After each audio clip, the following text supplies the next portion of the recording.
Hey, everybody. Ian Bremmer here. Happy Monday. And have your quick take to start off the week.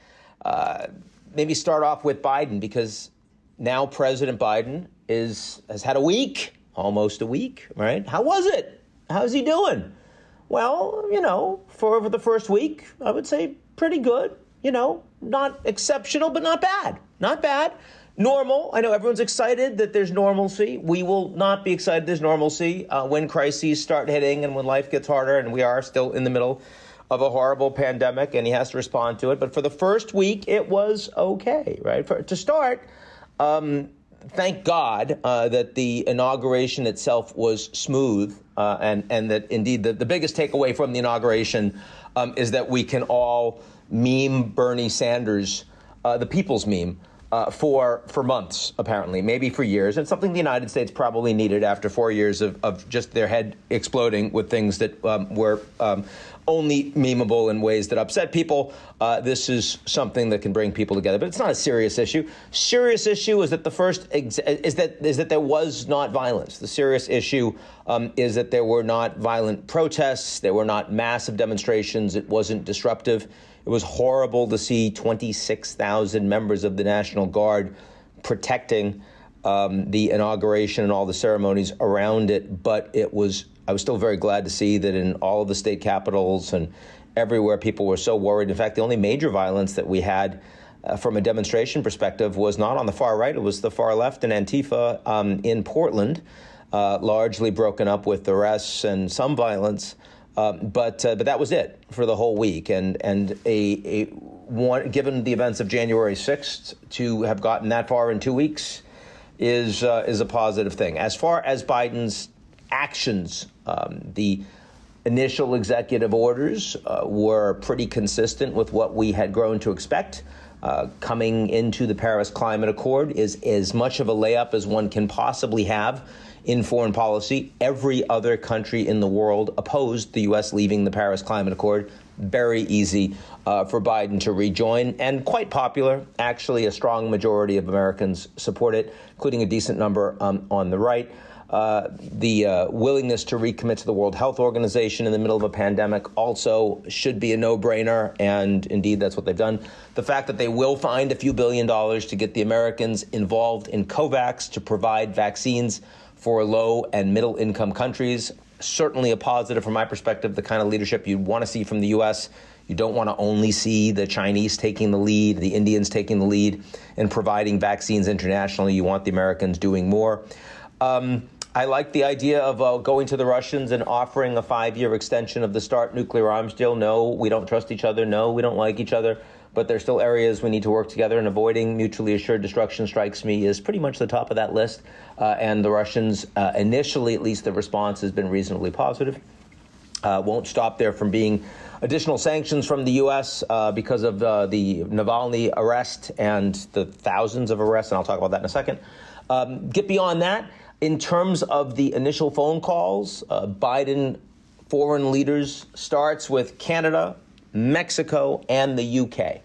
The three countries that truly have no choice but the United States, the closest, most interdependent relations with the United States among major economies in the appropriate order: Canada, Mexico, and the United Kingdom. They all went extremely well, and there was nothing particularly surprising or uncertain around it. Then French President Emmanuel Macron, and I am sure, if I have missed it in the last couple hours, a call with the German Chancellor, and the Japanese Prime Minister should be following in very short order. That's, again, as close to normalcy in terms of foreign policy as one can get. There's really a message being sent that this is business as you remember it. It's business as usual. It's business as we saw under Obama and Biden.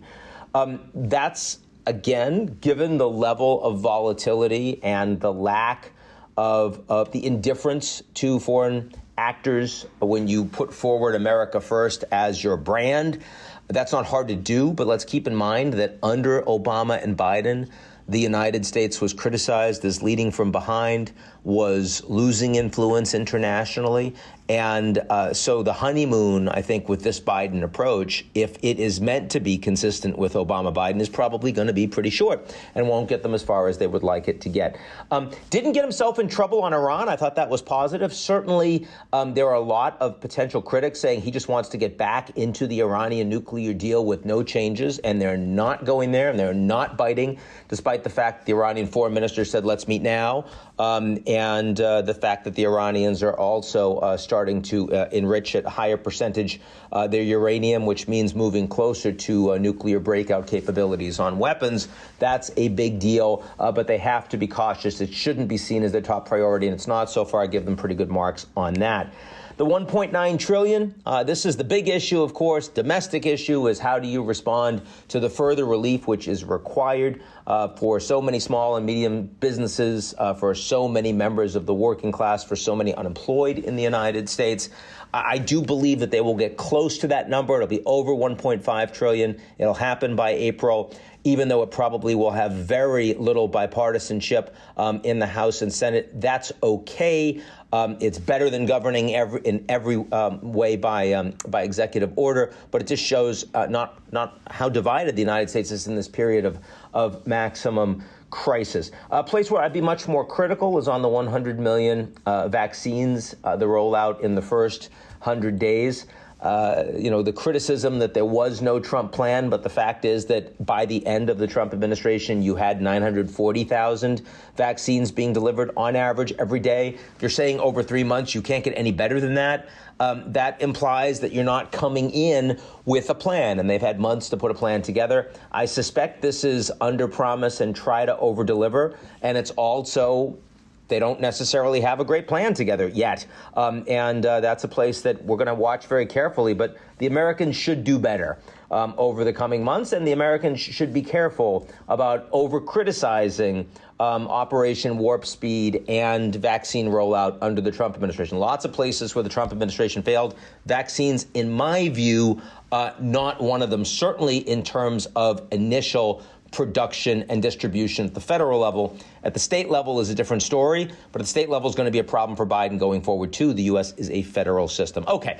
And then finally, the fact that Biden hasn't weighed in particularly on impeachment, probably smart because impeachment is not going to lead to conviction in the Senate. That feels pretty clear at this point. I mean, I hate to say this, but as bad as January 6th was, it wasn't enough of a crisis to make people respond to it. It was normalized by certainly most Republicans and even some Democrats who are saying, look, we just want to move on and start governing again. And that means politics of obstruction. It means divisiveness. It means Trump's not president anymore, so let's not deal with that. But it also means there are no consequences for the actions that were taken. And I think that's a really big problem. So anyway, that's kind of where we are.